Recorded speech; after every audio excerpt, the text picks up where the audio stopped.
My son-in-law smirked when I told him I was done. Just a little smirk. The kind that says you're a sweet old woman, and you don't mean a word of it. My daughter, Vivienne, didn't even look up from her phone. I had been standing in my own kitchen. The kitchen where I taught Vivienne to make butter tarts, where I stayed up past midnight cutting vegetables for her wedding reception. And I told them I would be moving out by the end of the month. And they both just carried on, Vivienne scrolled. Her husband, Gerald, that smirk still sitting on his face, reached past me to refill his coffee mug. "Sure, Mum," Vivienne said. That was it. "Sure, Mum. I want you to understand something. I am not a dramatic woman. I am 67 years old. I grew up in Sudbury, Ontario, the daughter of a school librarian and a man who worked the mines. We did not make scenes. We did not raise our voices over dinner. We endured, and we adapted, and we kept our dignity even when it cost us. So when I tell you that the words, 'Sure, Mum,' nearly broke something in me that I had spent 3 years carefully holding together, I need you to believe that it wasn't nothing. It was everything. My name is Irene. My husband, Russell, died 3 years ago in November. A stroke, swift and quiet, the way Russell did most things. We had been married for 39 years. We built our home in Barrie together, not just the life inside it, but the actual house. Russell laid the back porch boards himself one summer. He was proud of that porch. I still cannot sit on it without hearing him. After the funeral, after the casseroles stopped coming, and the sympathy cards dried up, I found myself alone in a house that had 4 bedrooms and 39 years of memories pressed into every corner. My son Marcus, who lives out in Kelowna with his family, called regularly. He worried. He asked if I wanted to come stay with them for a while, and I said no because I am stubborn, and also because I genuinely believed I could manage. I could manage. I did manage for almost 8 months. Then Vivienne called. She and Gerald had been renting a townhouse in Mississauga. Gerald worked in logistics and his company had transferred him to a division based out of Barrie. And wasn't that convenient? Wasn't it lucky that I had all this space? Just for a little while, she said. Just while they got on their feet and found something suitable to buy.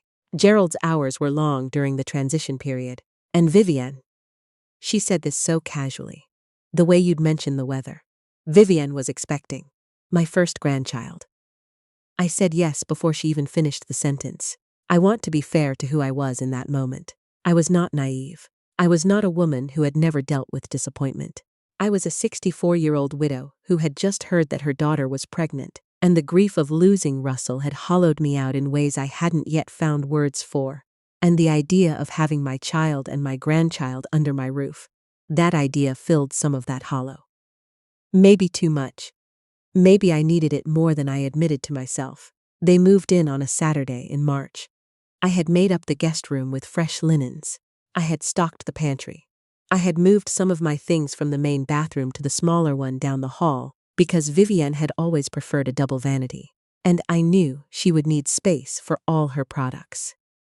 I want you to hear that. I moved my things before they even arrived, before they asked, because that is the kind of woman I am, and because I loved my daughter, and I genuinely thought, that this arrangement would bring us closer. The first month was fine. The second month, things started to shift.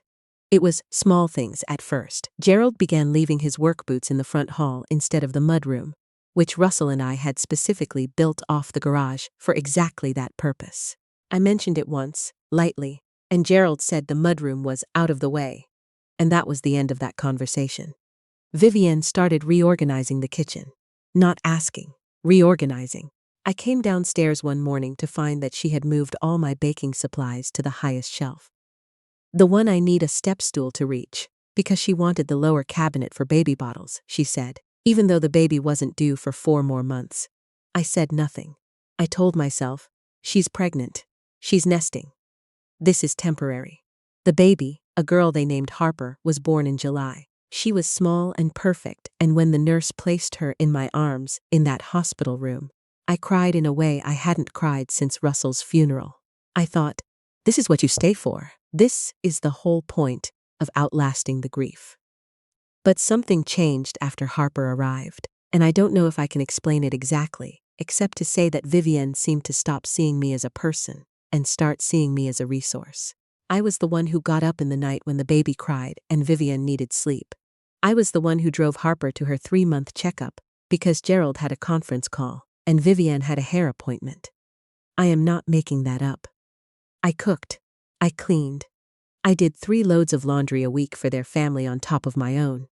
And I told myself, this is what mothers do. This is grandmothers do. This is love. But love has to go both directions. That's the thing no one warns you about when you're in the middle of it. You can give and give and give. And if it only flows one way, eventually there is nothing left. Gerald began having friends over on weeknights. Men from his office, sitting in my living room watching hockey, leaving beer bottles on the coffee table Russell built. One of them spilled something on the couch. I am fairly certain it was beer, and when I asked Gerald about it, he said he'd look into getting it cleaned. That was 8 months ago. There is still a stain on that couch. Vivienne started referring to the house as theirs. I noticed it first in small ways. We're thinking of repainting the living room, she told her friend on the phone one afternoon. We've been meaning to redo the front garden. I stood in the hallway listening and I thought, we, not my mum's thinking of. Not, we asked Irene. Just we. I brought it up to her one evening, gently. I said that I was feeling a little sidelined in my own home, that I hoped we could find a way to communicate better about changes to the space. Vivienne sighed. The way teenagers sigh. She was 34 years old, and she sighed at me like I had asked her to clean her room. Mum, she said, we're trying to make it livable. You have to admit the house was getting a bit dated. Dated. Russell's house. The porch he built with his own hands. I went upstairs after that and sat on the edge of my bed for a long time. I thought about calling Marcus. I thought about calling my friend Patricia, who had been asking me for months if things were really okay. I thought about Russell, what he would have said. Russell was a quiet man, but he was not a passive one. He would have stood in that kitchen and he would have said, very calmly, this is my house and I'd appreciate if you'd remember that. I was not Russell. Or maybe I had forgotten how to be. Winter came. My second winter without Russell, and my first with a house full of people who didn't seem to notice that I was disappearing inside it. Harper turned 8 months old and she was crawling and laughing and she reached for me with both arms one afternoon. And that almost made it worth everything. Almost. In January, Vivienne sat me down and told me they had decided not to buy anything right away after all. The market was uncertain. Gerald's position, while secure, hadn't come with the salary increase they'd expected. It made more sense, she said, to stay put for another year or 2. Maybe 3. Another year or 2. Maybe 3. She said it the way you'd announce a change in weekend plans. I smiled. I said that was fine. And then I went to my room and I sat by the window, and I looked out at the backyard and the bare winter trees and I thought, when did this happen? When did I become a guest in my own home? I did not sleep well that night, or the night after. I lay awake thinking about the stain on the couch, and the baking supplies on the high shelf, and the sigh, and the word dated, and 22 months of slowly being made small. And somewhere around 3 in the morning on a Wednesday in January, I made a decision.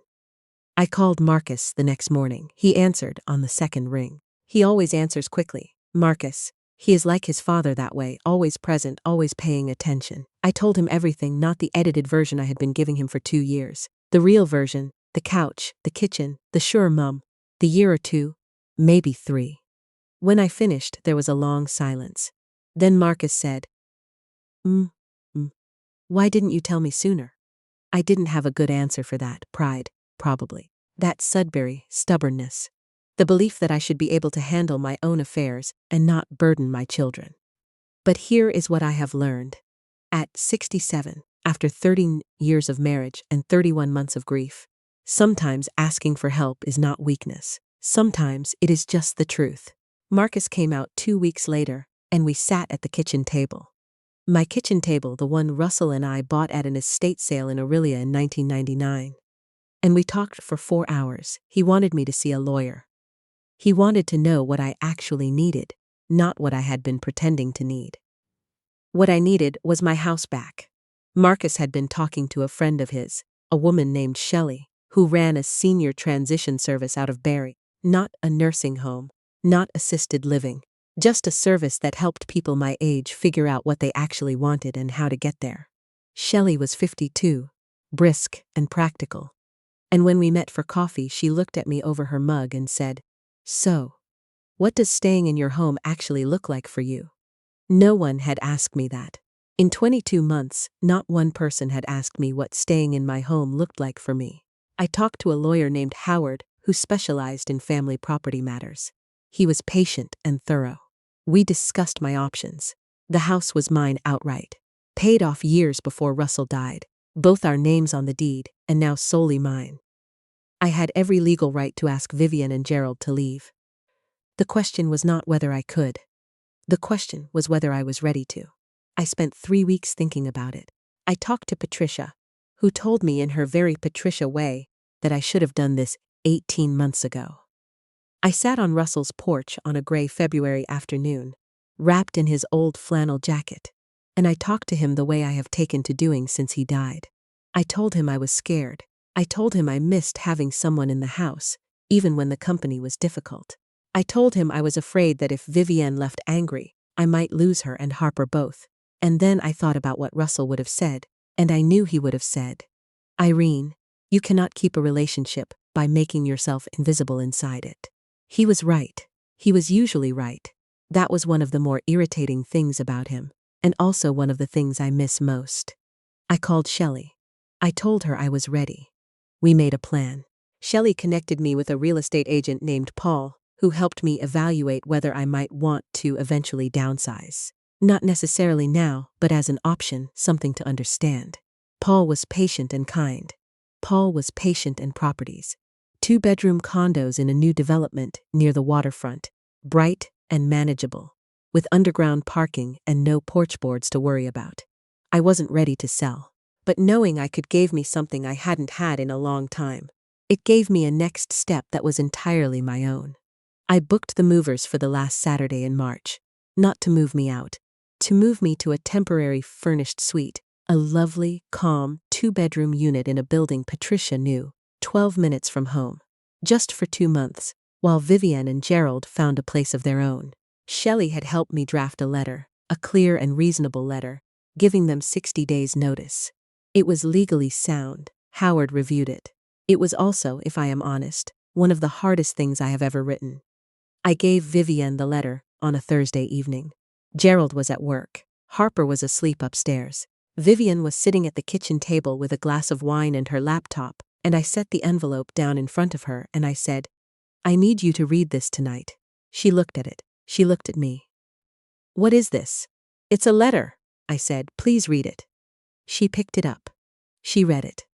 I watched her face go through several things, confusion first, then a kind of blankness, then something I can only describe as the beginning of panic. She put the letter down. She laughed. Not a warm laugh. Not a nervous laugh. A dismissive laugh and sharp, the same sound she used to make when she was a teenager and I told her something she thought was ridiculous. "Mum," she said, "you're not serious." "I am." I said, "You're 67. You can't just," she gestured vaguely, "you can't just move out. Where would you even go?" "I have somewhere to go," I said. "I've made arrangements?" "What arrangements?" She almost laughed again. "Mum, this is your home. You'd be miserable on your own." I thought about all the things I could have said in that moment. I thought about the high shelf and the beer stain and 2 winters of being invisible. I thought about, sure, Mum and a bit dated, and maybe 3 years, delivered as casually as a grocery list. I said, "The movers are coming Saturday." Vivienne stared at me. And then she did something I was not expecting. She went back to her wine and her laptop, and she said, very deliberately, "Okay, Mum, whatever you need to do." She didn't believe me. I could see it as clearly as I could see my own reflection in the dark kitchen window behind her. She thought I was bluffing. She thought I was looking for reassurance, for her to pat my hand and tell me I was valued and needed, and that everything would be different from now on. I went to bed. I slept better than I had in months. Saturday came the way Saturdays do in early spring in Ontario. Pale gray sky. Patches of old snow going soft at the edges. The smell of something almost thawing in the air. Paul had connected me with a moving company, two young men named Derek and Chris, who arrived exactly on time, and who were cheerful and efficient, and who did not ask any questions I didn't want to answer. I had packed my things over the previous 2 weeks, quietly, while Vivienne was at her mother and baby group, and Gerald was at work. My clothes, my books, Russell's flannel jacket, the photograph from our wedding that had sat on the bedroom dresser for 39 years. The butter tart recipe in my mother's handwriting. The things that were mine before any of this, the things that would be mine after. The truck arrived at 9 o'clock. I heard Vivienne's door open at 9:15. She stood at the top of the stairs in her dressing gown, looking down. She saw Derek carrying a box. She saw Chris rolling the dolly toward the front door with my bedroom chair on it. The green velvet chair Russell had given me for our 25th anniversary. The one I read in every evening. Her face changed. "Mum," she said, "what's happening?" It wasn't even a question, it came out flat, like something knocked out of her. "I told you," I said, from the bottom of the stairs. "The movers are here." She came down fast, in her bare feet, and she stood in the front hall, and she said, "This is a mistake." "Mum, stop, we need to talk about this." "We had time to talk about this," I said. "I gave you the letter Thursday. I thought you were." She stopped. She looked at Derek, who had the excellent professional judgment to suddenly find something very interesting to look at on the ceiling. "I thought you were upset. I thought you needed reassurance." "I know," I said. "I understand why you thought that, Mum." Her voice cracked, just slightly. "You can't leave. What about Harper? She needs her grandmother. Harper will always have her grandmother," I said.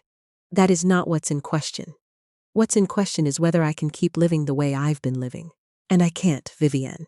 I love you, and I cannot." She looked at me for a long moment, and I want to be honest with you. It was not a triumphant moment. There was no part of me that felt satisfied, or vindicated, or that whatever word people use when they talk about karma catching up. What I felt, standing in that front hall of the house Russell and I had built our life in, was grief. Old grief and new grief, and the strange, specific grief of being a mother who loves her daughter and will not, make herself small for her any longer. "Where are you going?" Vivienne asked. "Quieter now." "Somewhere that's mine," I said. "You have 60 days. Howard, he's my lawyer, his number is at the bottom of the letter." Gerald had appeared at some point at the top of the stairs. He was holding Harper. He had the grace to look at least slightly uncomfortable. Vivienne sat down on the bottom stair. She put her head in her hands. I stood there for a moment. Then I went to her, and I touched the top of her head the way I had when she was small and frightened of thunderstorms. "I love you," I said. "That's why I'm doing this." Then I went to get my coat. The furnished suite had south-facing windows, and a small balcony where I discovered, that first afternoon, that someone had left a clay pot with a sad little geranium in it, barely alive, but not quite finished. I brought it inside. I gave it some water. I put it on the kitchen windowsill where it could get the morning light. Patricia came over that first evening with wine and takeout from the Thai place she loves on Dunlop Street. We sat at the small table in the kitchen and we ate pad see ew, and she told me terrible gossip about people from our old book club. And I laughed, really laughed for the first time in longer than I can say. Vivienne texted that night. "We need to talk," I replied. "I know, when you're ready." She called. 2 days later, she cried. I cried. It was not a resolution. That would take longer, and I knew it. But it was real, the realest conversation we'd had in 2 years. She said she hadn't realized. I believe her, and I also know that sometimes we choose not to realize things that would require us to change. But she was crying, and it was genuine, and she said she was sorry. I said, "I know you are. I'm sorry, too." "What are you sorry for?" she asked. "For letting it go so long," I said. "For not saying something sooner. That wasn't fair to you either. You needed me to tell you the truth." She went quiet at that. A good quiet, I thought. They found a place. A townhouse in the south end of Barrie, renting for now with an option to buy. It had a yard for Harper. Gerald seemed, from what Vivienne described, genuinely chastened. I will reserve judgment on Gerald. He is still Gerald, and there will be other moments, and I have learned not to give people full credit for one period of discomfort. But I am watching. I am watching with love. That is the difference. In May, I moved back into my house. I repainted the living room the color I had always wanted.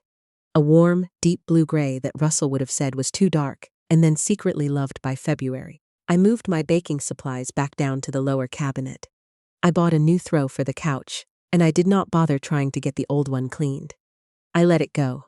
Some stains are just stains. Marcus drove out from Kelowna to help me settle back in.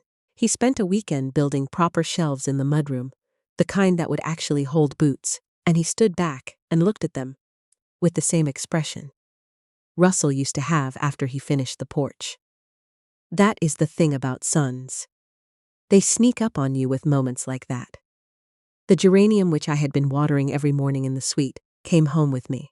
I repotted it and put it on the kitchen windowsill, and by the middle of June it had bloomed. A loud, stubborn red, the most alive thing in the room. Harper comes twice a week now. Tuesday mornings when Vivienne has her fitness class and Saturday afternoons, all three of them, for dinner. We are building something different, something that does not depend on proximity or obligation. Something chosen. Last Saturday, Vivienne stood in my kitchen doorway, watching me make butter tarts. The real ones, with the runny filling. The ones that were my mother's recipe, and her mother's before that. And she was holding Harper on her hip, and Harper was watching me with enormous brown eyes. And Vivienne said, very quietly, "Mum, I'm sorry. I mean it. For all of it." I kept rolling the pastry. I said, "I know, sweetheart." And then I said, "Do you want to learn how to make these? Your grandmother taught me. I should have taught you years ago." She put Harper in the high chair I keep in the corner now, and she washed her hands, and she came and stood beside me at the counter. That is where we are. That is what it looks like when you choose yourself not as an act of anger, but as an act of love. For yourself, and for the people who need you to show them what love with boundaries actually looks like. I still sit on Russell's porch most evenings. The boards he laid are holding,